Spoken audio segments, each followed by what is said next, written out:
glorificar a Deus. Ele deseja e quer que o louvemos, não é? Glória a Deus. Meu querido irmão, você já pensou mesmo por que é que você vem à igreja? Primeiro, por quê? Depois, para que você vem à igreja, não é? É bom ter essa convicção, essa consciência. Mais médio para mim, meu irmão, minha garganta está sofrendo aqui. Por que você vem à igreja? E para que você vem à igreja, não é? Creio que nós devemos vir à igreja porque somos adoradores do Deus Todo-Poderoso. Reconhecemos a sua grandeza, o seu poder, como nosso Senhor e Rei das nossas vidas, porque Ele é o nosso Salvador. E uma forma de agradecer a Ele é, além de adorá-lo em casa, na rua, em todos os lugares, é nos reunirmos como igreja. Igreja não pode ser crente isolado. É um crente dizer, eu sou igreja. Não, senhor, você não é igreja. Você não é igreja, não confunda as coisas, não é? Você faz parte da igreja. Você não é a igreja, você é membro da igreja, não é? A mão não pode dizer, eu sou o corpo, não é? O pé não pode dizer, esqueceu o resto, dizer, eu sou o corpo. Os olhos não podem dizer, eu sou o corpo. Os ouvidos não podem dizer, eu sou o corpo. A boca não pode. Todos são parte do corpo. O corpo é formado de cabeça, tronco e membros exteriormente. Por dentro é tanta coisa, não é, meu irmão? 246 tecidos no corpo humano, 100 trilhões de células. Já pensou? Imagina uma célula dizer, eu sou o corpo. Fica muito engraçado isso, né? Pois tem crente agora tão vaidoso, presunçoso, que vai na onda de teólogos do YouTube, não é? Que diz, eu sou igreja. Como você é igreja? Onde mostra isso na Bíblia? Não.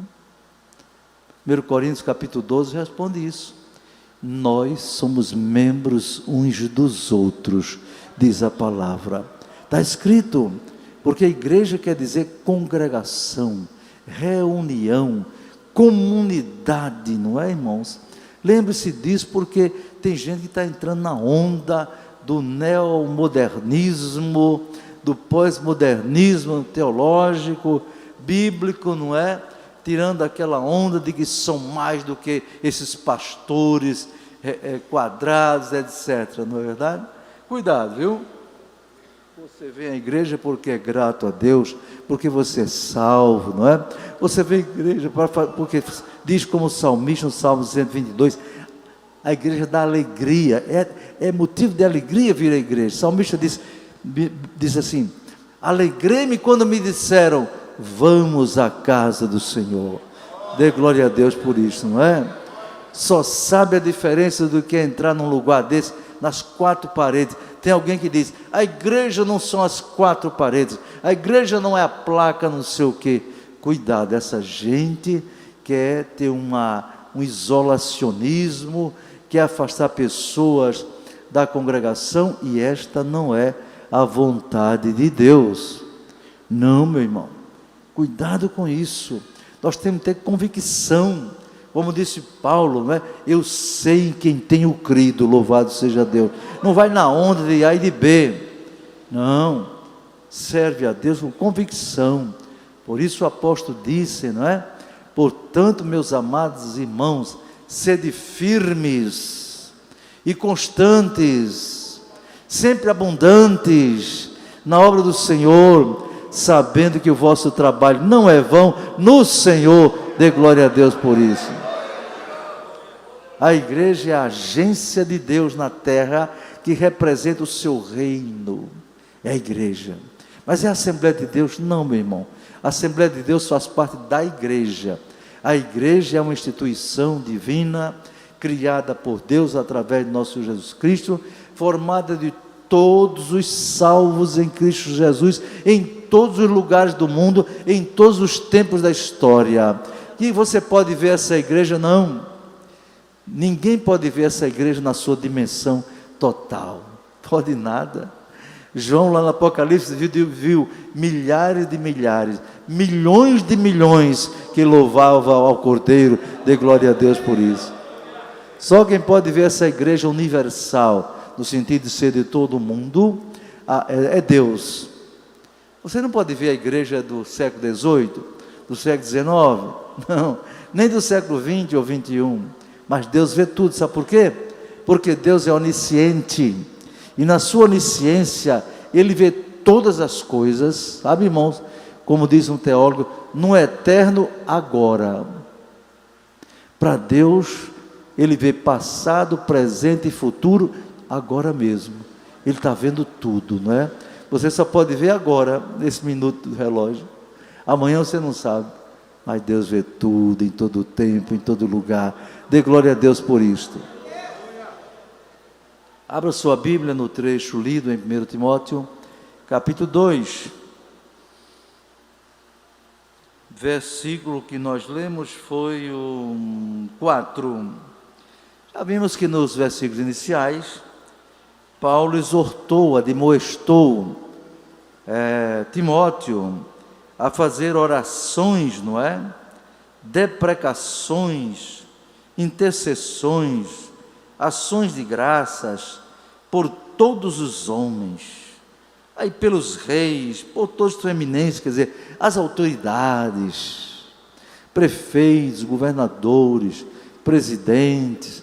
Hoje tem poucos reis no mundo, não é? Tem a rainha da Inglaterra, parece que o reinado de Mônaco, pouquíssimos reis. Ele diz, para quê? Para que tenhamos uma vida quieta e sossegada em todo o tempo. Você quer que o Brasil tenha paz, viva sossegado? Não entre numa guerra civil, como estão querendo aí os esquerdopatas, né? Comunistas. Eles querem que haja um caos para poder voltar ao poder. Porque eu que fui professor de economia internacional, estudei e ensinei todos os sistemas políticos e econômicos, não é? Eu entendo bem o que é isso. Uma das propostas do fundador do comunismo é: você deve criar uma anarquia. Para você tomar o poder, você tem que provar um caos. Porque quando forma o caos, você pode tomar o poder com promessas maravilhosas. Viu? Eu conheço essa história. O fundador do comunismo disse o seguinte: olha, nós só podemos implantar o socialismo quando acabar com esse negócio de propriedade privada e acabar com a família. Pastor, você está inventando? Não, meu irmão, eu sou estudioso. Sou um pesquisador desde a minha mocidade, tá? Se você quer saber onde é que Karl Marx leu isso, bota lá no Google, Manifesto Comunista.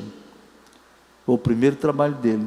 Logo nos primeiros itens tem escrito lá que para implantar o socialismo tem que acabar com a propriedade privada e acabar com a família. Eu não sei como é que tem crente da Assembleia de Deus que acompanha essa gente do diabo. O irmão disse misericórdia, eu também digo misericórdia. Sangue de Jesus tem poder. Uma pessoa dessa pode estar cega ou louca espiritualmente. Porque talvez o que ele vê é o seguinte: Bolsa Família, minha casa, minha vida, não sei o quê. Tudo isso eu não sou contra. Mas não sabe que por trás disso tem uma proposta de implantar o socialismo na América do Sul. Viu?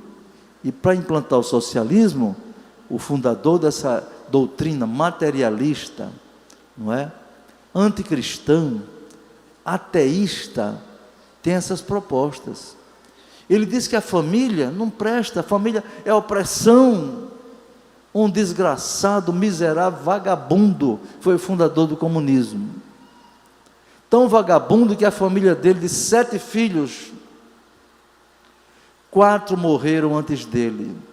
2 filhas se suicidaram e 2 morreram passando necessidade. A esposa dele tinha vontade de morrer todo dia.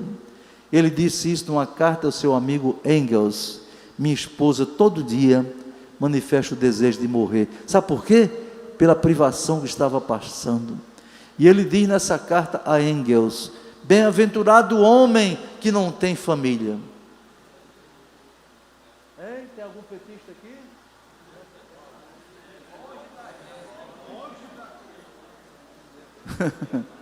Graças a Deus. Quem não conhece as coisas, a história, vai na onda, né? Não, é muito. Até o Papa Francisco diz que os comunistas pensam como os cristãos. O Papa, o líder da maior religião do Brasil, que é a religião católica, e uma das maiores do mundo, dizer que comunista pensa igual a cristão, meu Deus do céu, o Papa deve estar delirando, variando, sei lá. Não pode. Quem conhece o que é comunismo, jamais. Nós chega a dizer até, Jesus foi comunista. De onde? Comunista prega a destruição da religião. Diz que religião é um entorpecente, é o ópio do povo. Toda religião tem que se acabar. Um líder comunista disse: o mundo só vai melhorar quando amarrar a tripa do último padre, amarrar o último militar na tripa do último padre. Acaba com tudo que é religião. Então, meu irmão, é uma desgraça, é uma tragédia isso, não é? Por isso nós devemos orar pelo nosso Brasil. O Brasil estava caminhando para isso, irmão, devagarzinho, sabe, com a democracia disfarçada, mas por trás estava tudo planejado para levar a ser um país socialista. Mas Deus não permitiu, louvado seja Deus. Deus interveio na história do Brasil. Eu estou na internet, é bom que todo mundo está ouvindo. Deus interveio, irmão, e permitiu que fosse eleito pela maioria do povo brasileiro um homem que é considerado doido,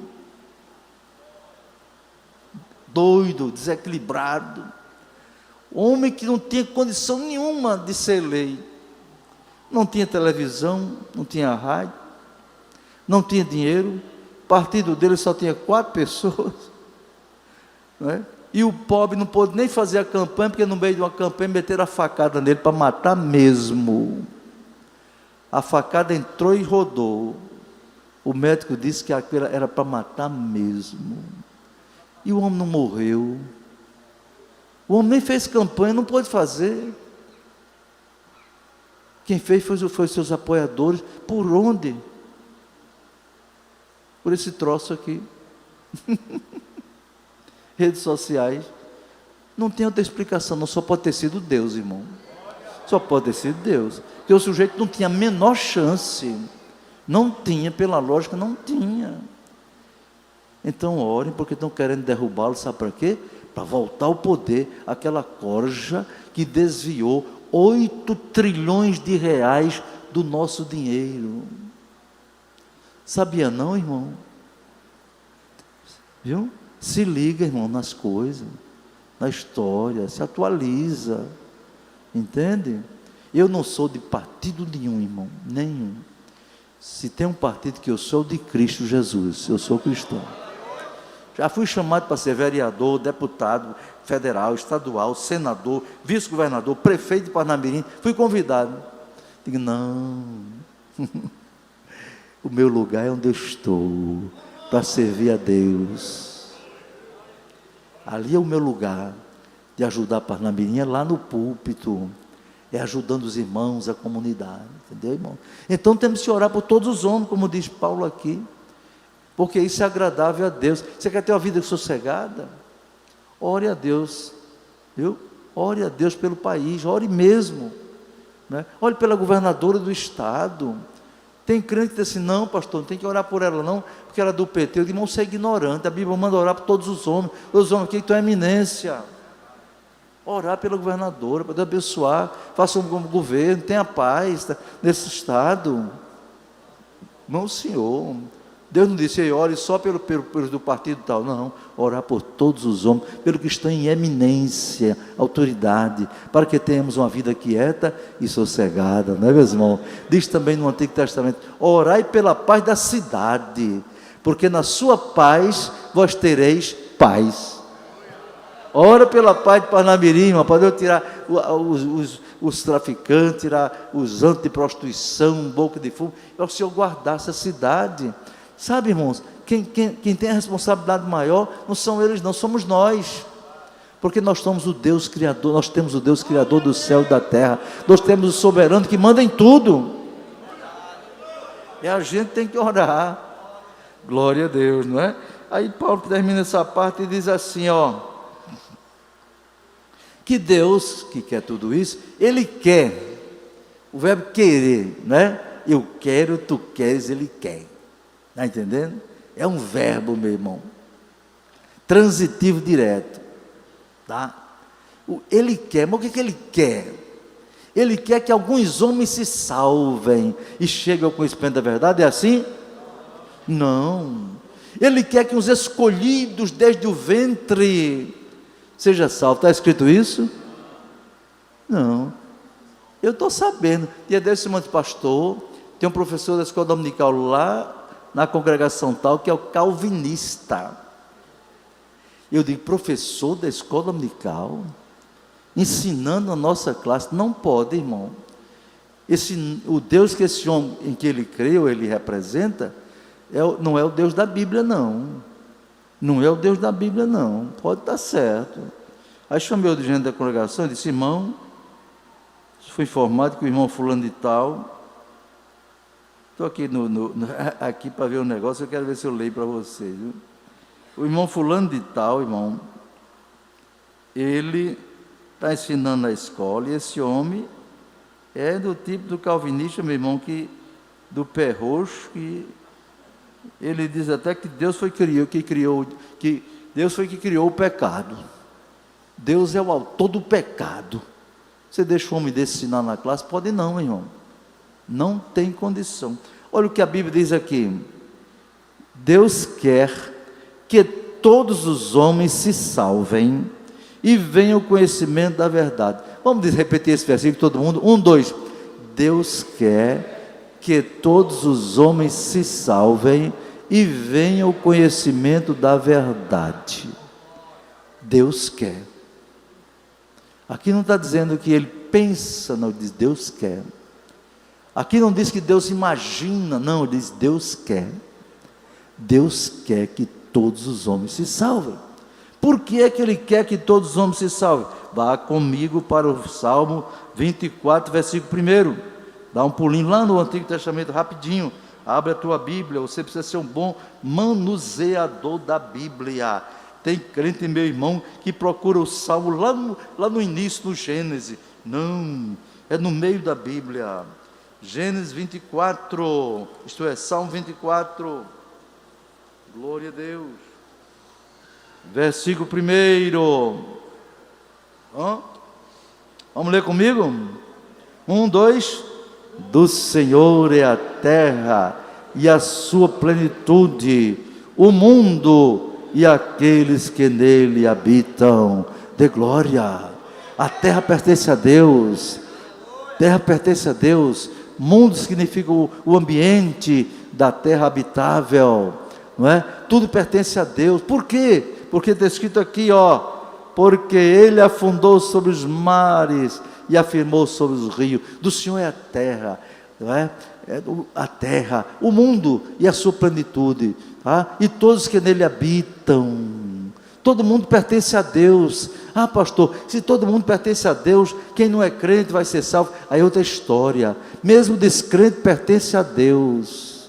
O estuprador pertence a Deus, tá? Mas para ir para o céu não. Para ir para o céu tem que ser salvo, lavado e remido no sangue de Jesus, tendo aceito a Jesus como seu único e suficiente Salvador. Essa é a condição. A salvação é condicional.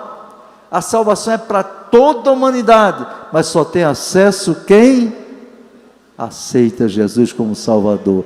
Aceita tá? Se arrepende, aceita e obedece. Tem mais essa, tem condição. Eu creio em Deus, eu creio em Deus.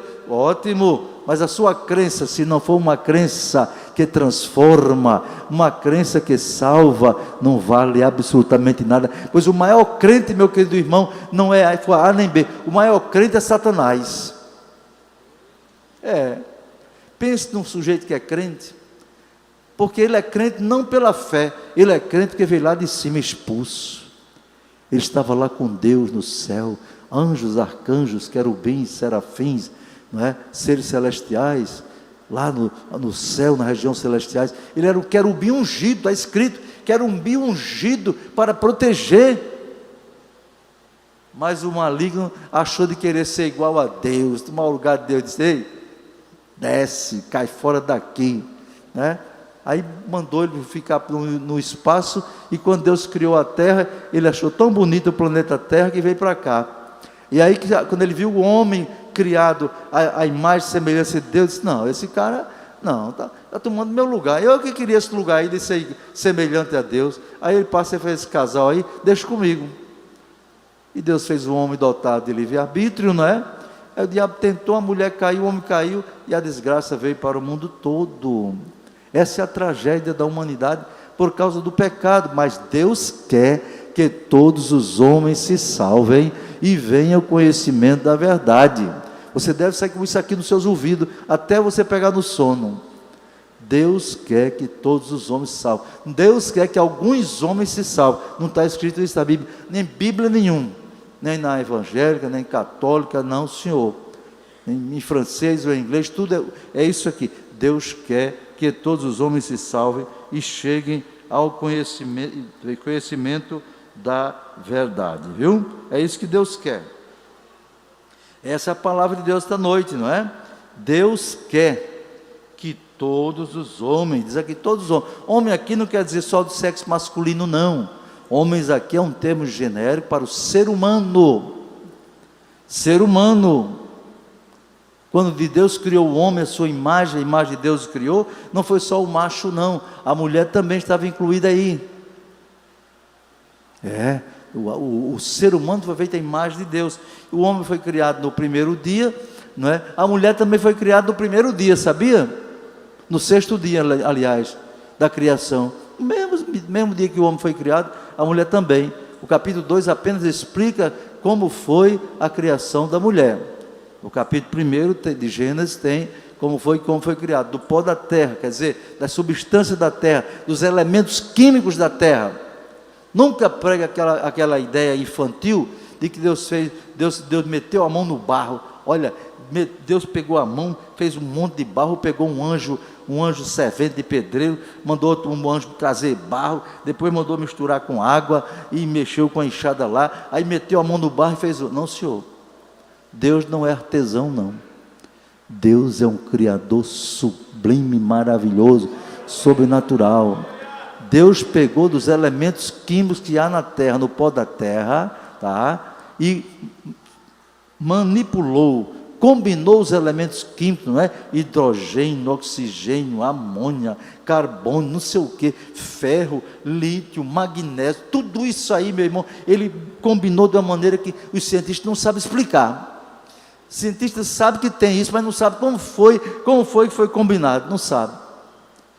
Aí ele fez o homem do pó da terra, quer dizer, das substâncias da terra. E a mulher, depois do homem estar criado, aí Deus olhou assim para aquele camaradão, saradão, bonitão, sem defeito, chamado Adão, e disse: esse cara ficar sozinho aqui não dá certo, não. No meio desses bichos tudinho. Já pensou um camarada sozinho no meio das cobras, dos leões, das leoas, dos cachorros, das cachorras, dos gatos, das galinhas, dos perus, das cobras, de tudo, dos passarinhos. Adão, ele tinha vida eterna, mas ele vivia eternamente entediado, olhando para o outro. Os bichos lambendo ele, só isso. Aí Deus disse: não é bom que o homem esteja só. Vou fazer uma disjuntora para estar ao lado dele, junto dele, não é? Aí deu uma anestesia no camarada, meu irmão. Foi o primeiro anestesista, foi Deus, né? Botou Adãozão para dormir, ele dormiu lá estirado. Aí Deus pegou, não sei se foi com a faca, não sei o que foi, né? Extraiu a costela e dali fez a mulher. Quando Adão acordou, meu irmão, a primeira pessoa que Adão viu foi quem? Deus. Adão já estava acostumado com Deus lá no primeiro dia. Deus, ser supremo. Adão olhava assim, Deus olhava para ele, falava com ele, mas de repente acordou do sono assim, e olhou, viu aquele mulherão, meu irmão, diante dele, nua, e ele estava nu também, né? Olhou assim, eu uma vez perguntei na classe, como foi que Adão fez? Um cara disse, uau! Pode ter sido uau, pode ter sido ou, não sei, mas que ele ficou admirado, ficou. O Adão ficou impactado, meu irmão, sofreu um impacto tremendo nele. Meu Deus, eu acho que ele disse assim, meu Deus, que é isso? Aí Deus apresentou, fez o primeiro casamento ali, não é verdade? E no versículo 24, capítulo 2 de Gênesis, ele diz, portanto, deixará o homem seu pai e sua mãe, e se unirá a sua mulher, e serão os dois uma carne. Essa é a declaração de Deus para a formação do casal e da família, não é? Está aí.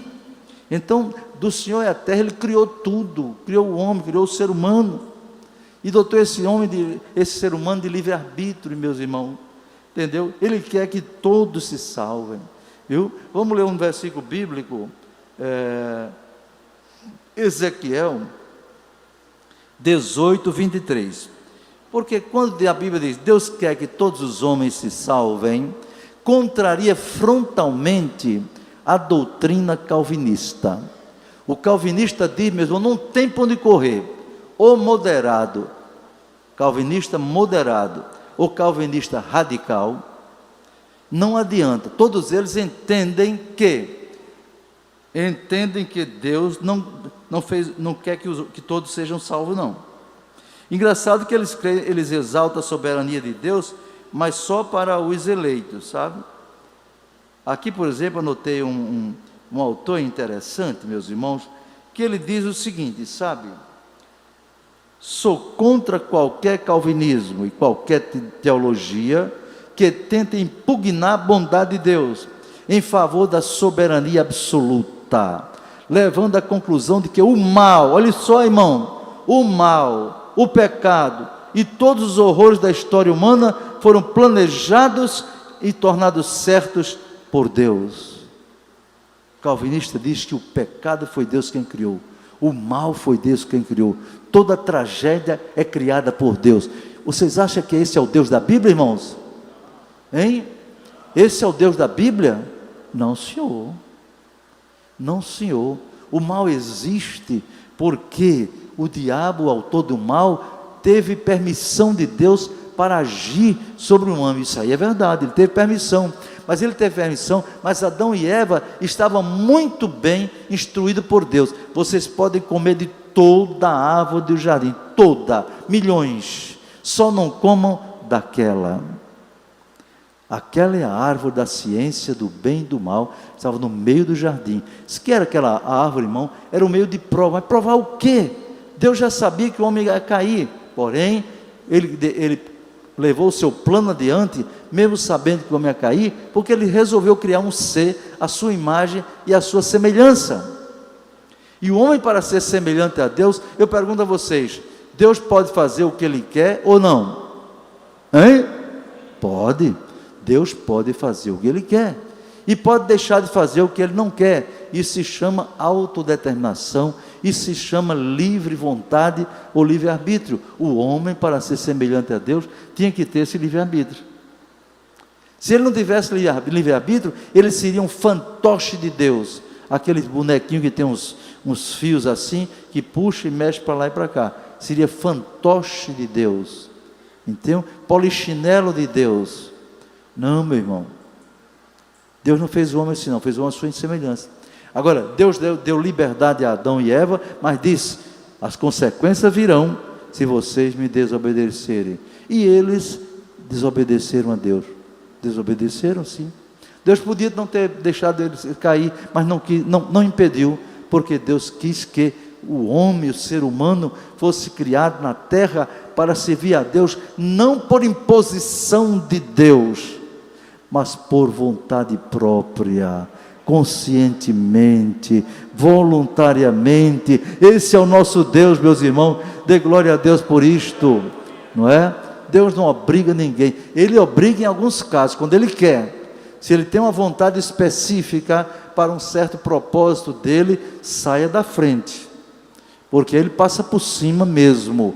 Isaías 43:13 diz: antes que houvesse dia, eu sou, e ninguém há que possa escapar da minha mão. Operando eu, quem impedirá? Ninguém. Essa é a vontade diretiva de Deus para casos específicos. Porém, no geral, Ele trabalha com a vontade permissiva. Ele permite, mas Ele quer que todos se salvem e cheguem ao pleno conhecimento da verdade. Louvado seja o nome do Senhor, não é? Aqui nesse texto que eu estou, esse meu telefone é teimoso, ele fica apagando sem eu querer. Então ele mostra isso, que se você crê no calvinismo, você vai dizer que Deus é autor do pecado. O calvinista diz que Adão pecou porque Deus quis que ele pecasse. Eu pergunto a vocês, é isso que a Bíblia diz, irmão? Não, estão brincando com Deus, fazendo de Deus propaganda enganosa. O problema é que eles entendem o seguinte, que a soberania de Deus é absoluta, e Ele faz o que quer e pronto. Não é assim. Ele faz o que quer, mas o que Ele faz tem que estar de acordo com o seu caráter e de acordo com a sua palavra. Entende, irmãos? Isso está claro na Bíblia. A palavra de Deus é tão importante que tem um salmo que diz: tu elevaste a tua palavra acima do teu próprio nome. Deus pode passar por cima de tudo, menos da sua palavra. A sua palavra, meus irmãos, é perfeita. Ele disse para Jeremias, até li hoje na minha leitura diária, que você está vendo, Jeremias? Vejo uma vara da amendoeira que floresce. Ele disse: viste bem, porque eu velo pela minha palavra para cumprir. Deus cumpre a sua palavra, Ele faz que a sua palavra se cumpra. E Jesus foi mais além e disse: pode passar o céu e a terra, mas as minhas palavras não hão de passar. Dê glória a Deus por isso, não é, irmãos queridos? Então, amados, a soberania de Deus é verdade, mas você não pode dizer que a soberania de Deus seja uma tirania. Não, você não pode fazer isso, irmão. Se você fizer isso, você estará fazendo de Deus um tirano, um monstro. E nesse texto aqui diz o seguinte: para o calvinista, a diferença entre Deus e o diabo, sabe qual é? Anote. Qual é a diferença entre Deus e o diabo para o calvinista? O diabo quer que todos os homens vão para o inferno, não é? O diabo quer destruir a todos, quer que todo mundo vá para o inferno. E para o calvinista, Deus quer que a maioria vá para o inferno. A diferença é essa. Deus quer que a maioria vá para o inferno, mas tem que ir para o inferno, porque a soberania de Deus, Deus assinou um decreto, sabe, na eternidade, onde Ele já decretou, dos 10 bilhões de pessoas que possa haver no mundo, 80% vai para o inferno, por decreto de Deus. Deus assinou embaixo, acabou. Desgraçado, miserável, não tem como escapar, porque mesmo já do ventre, ele já é considerado depravado total, e ele tem que ir para o inferno. Mas ao mesmo tempo, nesse decreto diz que, vamos dizer, 20% dos eleitos predestinados, estes vão para o céu. Vão para o céu. Por quê? Porque eles dizem, a eleição, Deus elegeu alguns para ir para o céu, elegeu alguns, porque a eleição é incondicional, não tem condição. Foi Deus que resolveu escolher alguns para ir para o céu, e a maioria para ir para o inferno. Onde está a bondade de Deus? Onde está o amor de Deus? Onde está a justiça de Deus? Onde está aquilo que se prega? Venha para Jesus, que Ele lhe salva. Isso é propaganda enganosa, irmão. Se você se guiar pelo calvinismo, você está mentindo. Você não pode dizer que ninguém vai ser salvo, não. Agora, se ele dissesse assim, aceite aqui, para se você for um predestinado, você vai para o céu. Agora aceite, pode ser que você seja um predestinado, não é? Mas se você não for, eu sinto muito lhe dizer, você vem para cá, vai se batizar, tomar ceia, mas vai para o inferno. Aí está certo. Aí é uma pregação verdadeira. Mas chamar a pessoa para aceitar Jesus e ser salvo, sabendo que alguns que vão ser salvos e a maioria vai para o inferno, não. Veja bem essa frase. Veja essa frase. Para o diabo quer que todos vão para o inferno. O calvinista diz que somente uma minoria vai para o céu e a maioria vai para o inferno. E aqui a palavra de Deus. Eu não quero ficar nem com o diabo, Deus me livre, nem com o calvinista. Eu quero ficar com a palavra de Deus que diz aquilo que a gente leu aqui, que quer que todos os homens se salvem e cheguem ao conhecimento da verdade.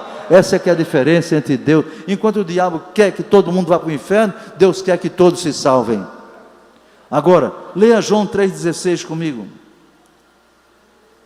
Versículo que todo crente que lê a Bíblia sabe de cor e salteado, como se diz, não é, irmão? João 3,16. Vamos ler dizer todo mundo comigo? 1, 2. Porque Deus amou o mundo de tal maneira, para que deu seu Filho unigênito, para que todo aquele que nele crê, não pereça, mas tenha a vida eterna. Só você analisar parte por parte desse versículo, já vai desmontar a teoria falsa, da representação falsa de Deus. Porque Deus amou alguns, Deus amou o mundo. O mundo quer dizer todos os homens. Deus quer que todos se salvem. Deus amou o mundo de tal maneira, não pode explicar, não é? Que deu seu Filho unigênito, entregou Jesus para vir morrer pelo homem. Para quê? Para que todo aquele em qualquer português elementar, em qualquer gramática, irmão, do primeiro ano primário ou segundo, sei lá, entendeu? Todo aquele quer dizer qualquer um. Todo aquele que nele crê, a condição é essa. Todo aquele que nele crê, não pereça, mas tenha a vida eterna. Então sublinha essa palavra na sua Bíblia aí com a caneta. Deus amou o mundo, para você lembrar. Deus não amou alguns. Deus amou o mundo de tal maneira inexplicável, que deu seu Filho unigênito, para que todo aquele, passa a caneta embaixo, todo aquele que nele crê,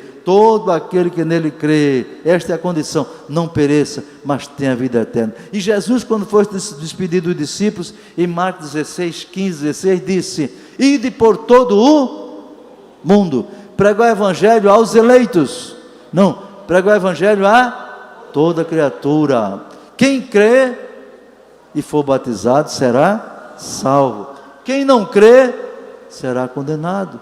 Aí não diz, quem não for eleito, quem não for predestinado, não vai para o inferno. Não está escrito isso não. Crê. Viu? Paulo diz em Efésios 2, 8 e 9.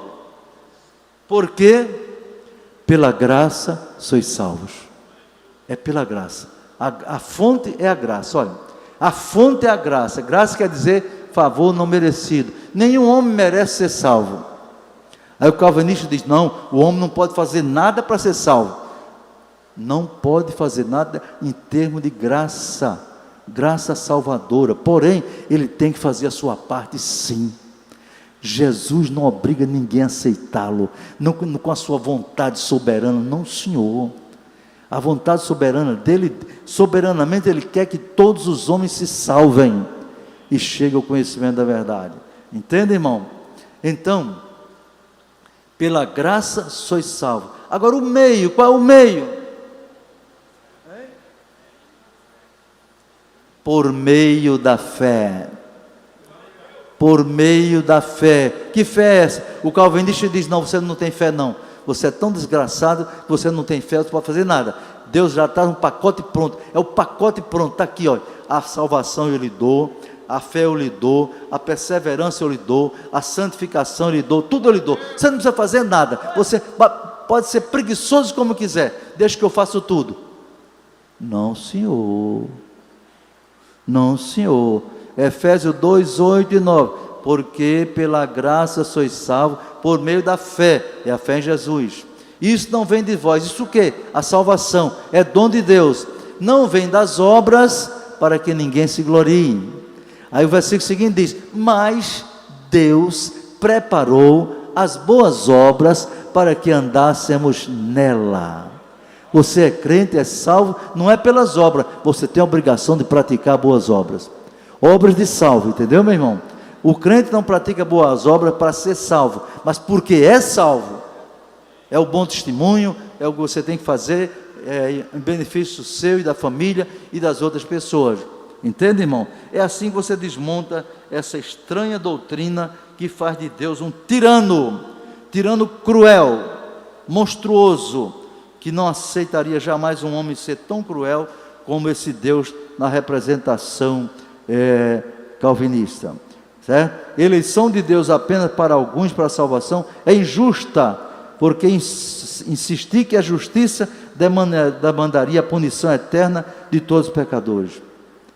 Deus não está escolhendo uns e rejeitando outros arbitrariamente. Está vendo? Não, Senhor. Ele diz ainda: a questão não é só justiça e amor. É um Deus que poderia salvar todos, mas escolhe salvar apenas alguns. Não seria um Deus bondoso ou amoroso. Um Deus que pode salvar todos, mas salva apenas alguns por decreto, e desde o ventre, o que é pior, meus irmãos. Ele diz: seria um Deus injusto. Está entendendo, irmão? Deus injusto, eu diria mesmo um Deus cruel, terrível. Está entendendo, irmão? Existe predestinação na Bíblia? Existe sim. O povo de Israel, a nação israelita, foi predestinada por Deus para a salvação.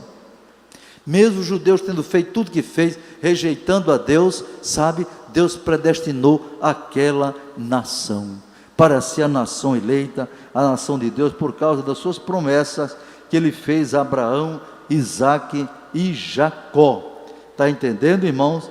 Abra sua Bíblia aí em Romanos capítulo 9.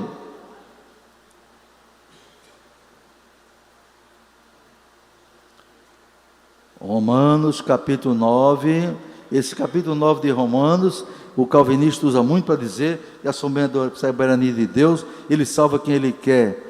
Ele salva quem Ele quer, sim, mas Ele quer salvar quem? A Bíblia diz que quer salvar todos.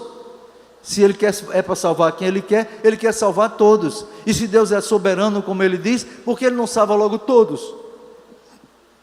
Porque existe uma condição. Romanos capítulo 9, versículo 27, leia comigo, 9, 27, 1, 2, também Isaías clamava acerca de Israel: ainda que o número dos filhos de Israel seja como a areia do mar, o remanescente é que será salvo. Há um remanescente de Israel que será salvo por causa da promessa, da eleição, da predestinação do povo de Israel. Outro povo que é predestinado, irmãos, é a igreja. A igreja de Jesus Cristo foi predestinada para a salvação, no sentido coletivo. A igreja está predestinada. Nada pode impedir, porque Jesus diz: eu edificarei a minha igreja, e as portas do inferno não prevalecerão contra ela. Dê glória a Deus por isso. A igreja está predestinada para a salvação, mas não José e Maria, Linaldo, Otávio, não, Benjamim, não, senhor. Não há predestinação individual. Ah, mas eu li na Bíblia que Deus escolheu alguém desde o ventre. É verdade, mas conta nos dedos. Vamos ver se você se lembra quem foi escolhido desde o ventre. Quem? Diga um. Jeremias. Paulo, Saulo, quem mais? João Batista, quem mais? Samuel, quem mais? Sansão. Jacó, tudo bem. Mas você não chega a contar nos 10 dedos das mãos. Por quê? Deus escolhe pessoa individualmente. Anote isto, irmão. Quando Ele tem um propósito a realizar, Ele quer usar uma pessoa. E dentre as pessoas do mundo, inclusive as que vão nascer ainda, tá? Ele resolve escolher uma pessoa ou outra para esse ou aquele outro propósito específico dele. Entendeu? Ele escolheu Maria, por exemplo, para ser a mãe do Salvador. Viu? Eu creio que ela foi escolhida desde o ventre. Está entendendo, irmão? Mas são casos especiais de Deus. Mas não é assim que Deus age com a humanidade toda, não. Escolheu um pequeno número de eleitos, predestinados, uma elite, não é? Tão predestinada que não pode se perder, porque eles dizem que a graça de Deus sobre o eleito é irresistível. Não é? Então, um pequeno número, e a maioria vai para o inferno. Esse não é o Deus da Bíblia. Esse é um Deus tirano, é um Deus ditador. Este é um Deus terrível, não é? Que não é apenas soberano, ele é um tirano. Que Deus nos guarde disso, irmãos. Não vamos aceitar isso não, porque estamos indo de encontro à palavra de Deus. E aí, depois de mostrar que Deus quer que todos os homens se salvem, não brinca não, irmão. Não aceite propaganda enganosa, não é? Não, é como eu digo, seria honesto se o calvinista dissesse assim: ó, irmão, quem quer aceitar Jesus como Salvador, venha aqui para frente, agora peça misericórdia a Deus, porque você não sabe se é um eleito ou não. Se você for eleito, meu filho, venha, porque você vai ser salvo. Se você não for um eleito, você está um desgraçado, é para o inferno. Está perdendo tempo. Quem é que vem aqui para frente desse jeito? Quem é que vem? Ninguém. Porque ninguém tem certeza de salvação?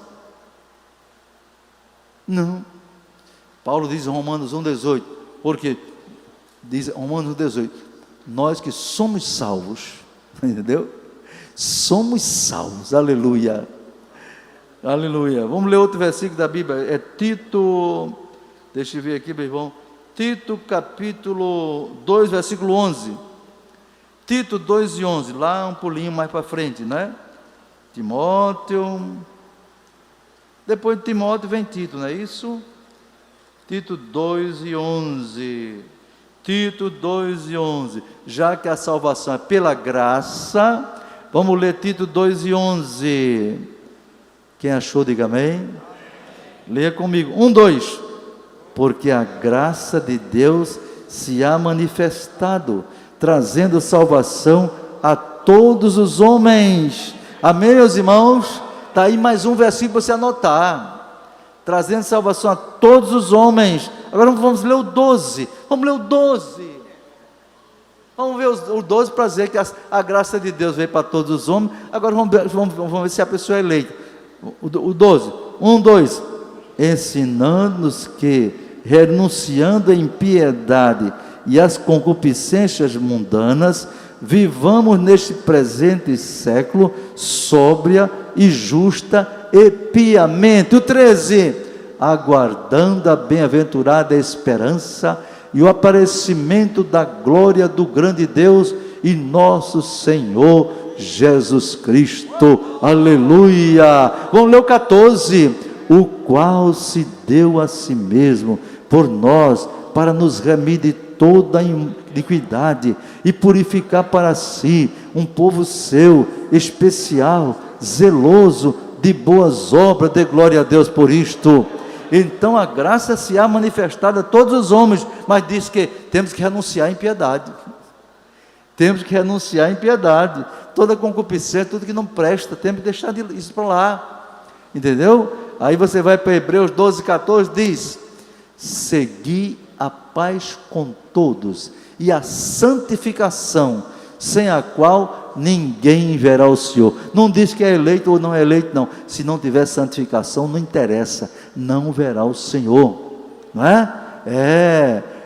1 Tessalonicenses 5, 23, e o Deus de paz os santifique em tudo, e todo o vosso espírito e alma e corpo sejam plenamente conservados, irrepreensíveis para a vinda do Senhor.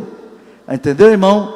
Então sai desse culto hoje com essa palavra. A salvação é para todos, porque Deus quer que todos se salvem e cheguem ao conhecimento da verdade. A salvação é para todos, porque Deus amou o mundo e não só alguns. Tá certo? Jesus disse que quem crê será salvo, quem não crê será condenado. Acabou. Não é nada de eleição ou de condenação a priori, não. A pessoa tem que fazer a sua parte, sim. Jesus diz no Apocalipse, né? Eis que estou à porta e bato. Ele não arromba a porta. Eis que estou à porta e bato. Se alguém abrir, é a porta do coração. Se alguém abrir, eu entrarei com ele e nele farei morada. Dê glória a Deus por isto, né? Cearei com ele e nele farei morada. Glória a Deus. Então que Deus abençoe. Esse capítulo já dá para terminar. E ele termina dizendo, porque há um só Deus. Irmão, na Índia tem 33 milhões de deuses. No Brasil tem uma cambada, uma carrada de deuses que tem por aí, que não é brincadeira, viu? Na África tem Deus de todo tipo, né? Na Índia tem o Deus cobra, serpente, tem o Deus rato, tem o rio é um Deus, a pedra é um Deus, a árvore é um Deus, o sol é um Deus, a lua, tudo é Deus. Mas aqui está dizendo, porque há um só Deus, e um só mediador entre Deus e os homens, Jesus Cristo, homem.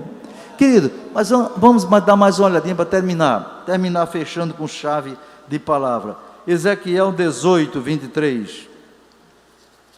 Vamos ver se o calvinismo escapa aqui. Ezequiel 18, 23. É porque ser calvinista, irmão, é chique. É chique, é um negócio fantástico. Entendeu? A pessoa, e outra coisa, todo calvinista, ele acha que ele é. Viu? Ele acha que ele é o tal, é o cara eleito, predestinado, desde o ventre, não pode se perder. Ezequiel 18, eu aconselho você, quando chegar em casa, lê com muita calma. Eu ainda pretendo fazer um estudo sobre Ezequiel 18, em seus mínimos detalhes. Mas vamos ficar só com esse aqui. 18, 23. Quem achou? Então leia comigo. 1, 2. Olha, peraí, isso é Deus dizendo, viu? Isso é Deus dizendo, não é Bolsonaro não. 23. 1, 2. Desejaria eu, de qualquer maneira, a morte do ímpio? Diz o Senhor Jeová. Não desejo antes que se converta dos seus caminhos e viva. 24. Mas, desviando-se o justo da sua justiça e cometendo iniquidade, fazendo conforme todas as abominações que faz o ímpio, porventura viverá? De todas as suas justiças que tiver feito, não se fará memória. Na sua transgressão que transgrediu e no seu pecado com que pecou, neles morrerá. Aqui está dizendo, se o ímpio se converter, esse negócio de eleito não, é ímpio. Se o ímpio se converter dos seus pecados, Deus não quer saber das suas maldades passadas, não. Se converter, ele vai viver, vai ser salvo. E se o justo, não é negócio de eleito, não, o justo praticar injustiça, na transgressão que ele praticar, ele vai morrer. Irmão, como dizia o irmão Taveira, quem conheceu o pastor Taveira aí, levante a mão. Pastor Taveira, quem conheceu? Pouca gente. Aqui que alguém conheceu mais. Ele dizia assim, lambendo os beijos: comigo é Bíblia. Viu? Você viu hoje, foi Bíblia. Foi calvinismo não, nem arminianismo. Eu não sou calvinista, nem arminiano, e nem tampouco luterano. Eu sou cristão. Hoje é 1º de novembro, né? Ontem 31 foi dia da Reforma Protestante. Reforma Protestante. Tem uns crentes agora, principalmente jovens, sabe? Que dizem, eu sou da fé reformada. Quem já viu isso? Eu sou da fé reformada. Que fé reformada é essa? Qual é? Uma coisa que é reformada é porque foi deformada. Quem sofreu a reforma, entendeu? No século 17, sabe quem foi? Sabe quem foi, meu irmão? Foi a fé deformada. Um cristianismo falso, apóstata, idólatra, que vendia o perdão, isso tudo era deformação. Aí Deus levantou Lutero, depois Zwinglio, Calvino e outros, para colocar a palavra de Deus em evidência e mostrar esses erros. Então, a fé deformada é que foi reformada, mas a fé cristã, baseada na Bíblia, nunca passou por reforma, nem precisa, porque você tem o original, meu irmão. Viu? Você tem o original. Sabe qual foi o grande erro da reforma? As proposições da reforma glória só para Deus, só a Escritura, só a fé, só a graça, não é? Mas cresceu de uma coisa, só Cristo, esqueceu de uma coisa, faltou os solos espíritos, esqueceu de dizer mais um, só, devia ter dito, só Deus, solo Cristo, solo Espíritos, não, esqueceu o Espírito. Foi por esquecer o Espírito Santo que depois da reforma surgiram todas as denominações evangélicas que levaram a cristandade a uma divisão. Não se pode desprezar a pessoa do Espírito Santo. Amém, meus irmãos?